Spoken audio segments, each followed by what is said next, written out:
विपिन रावत जो अब दुनिया में नहीं रहे, सीडीएस विपिन रावत जिनको अब हमेशा याद किया जाएगा। लेकिन कौन थे विपिन रावत? किस तरह की उपलब्धियां उनकी जिंदगी से जुड़ी हुई हैं? उत्तराखंड के पौड़ी गढ़वाल में जन्मे विपिन रावत के पिता लक्ष्मण सिंह रावत भी फौज में थे, लेफ्टिनेंट जनरल थे वो। उन्होंने शिमला के सेंट एडवर्ड स्कूल और राष्ट्रीय रक्षा अकादमी खड़गवासला से पढ़ाई की थी। दिसंबर 1978 में उन्हें भारतीय सैन्य अकादमी से गोरखा राइफल की 5वीं बटालियन में नियुक्ति मिली थी।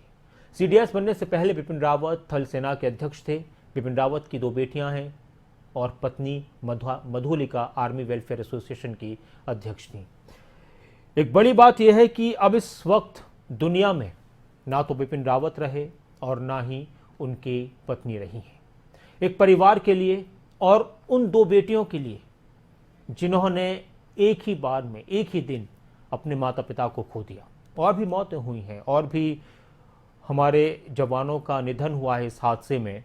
लेकिन एक परिवार जिसमें 2 बेटियां हैं, विपिन रावत और जो उनकी पत्नी थी मधुलिका, वो अब इस दुनिया में नहीं रही हैं। लेकिन उन बेटियों पर क्या गुजर रही होगी जिन्होंने एक ही दिन एक ही वक्त में अपने माता पिता को खो दिया।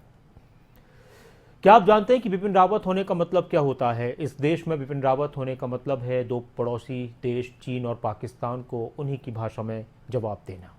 विपिन रावत के नाम से पाकिस्तान हमेशा से कांपता रहा। सर्जिकल स्ट्राइक जब भारत ने पाकिस्तान पर की थी तब विपिन रावत भारतीय सेना के प्रमुख थे। विपिन रावत इस देश के लिए वो सपूत थे, वो वीर सपूत थे जिन्हें ये देश कभी नहीं भुला पाएगा। और हमारा हर एक सैनिक वीर है और आज कई सैनिक, कई जवान इस दुनिया से जा चुके हैं।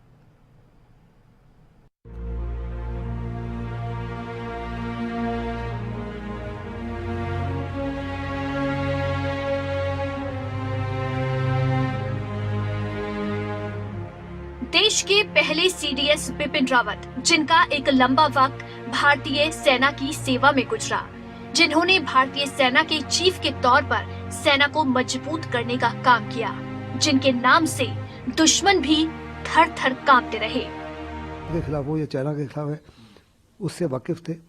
बार बार पाकिस्तान और चाइना को वार्न करते थे कि अगर किसी प्रकार से हिंदुस्तान को ललकारा तो हिंदुस्तान मुंह तोड़ जवाब देने के लिए तैयार है।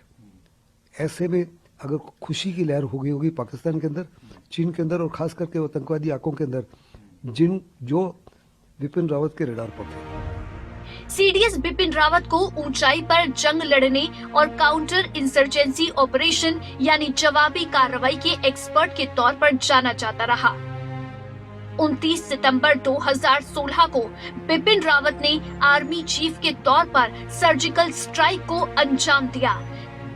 Forces, may it be from procuring new equipments for the defense forces, aircrafts, ships, and may it be ensuring peace and safety and security in the northeast or J&K, and all these things are would go into the kitty of General Rawat. So extremely sad news for the country.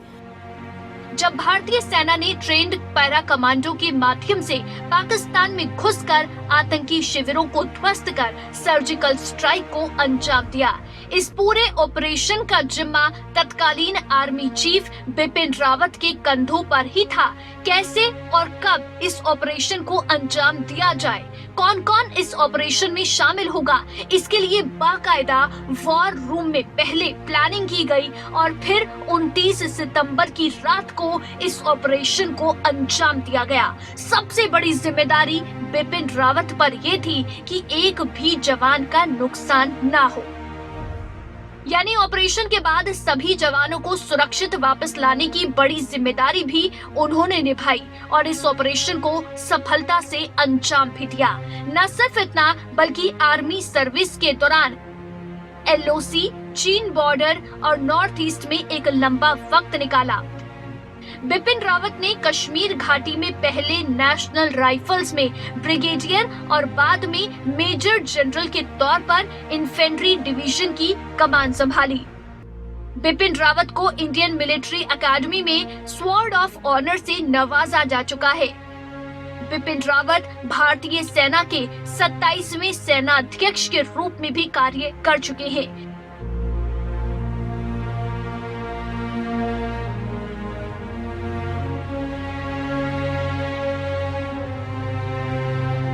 दिसंबर 2019 को बिपिन रावत को देश के पहले CDS के रूप में नियुक्त किया गया, जिसके बाद बिपिन रावत ने 1 जनवरी 2020 को सीडीएस का पदभार ग्रहण किया। बिपिन रावत को जो भी जिम्मेदारी दी गई, उन्होंने उसे बखूबी निभाया और साबित किया कि कैसे किसी भी काम को सफलता से अंजाम तक पहुंचाया जाए। न्यूज डेस्क, खबरें अभी तक।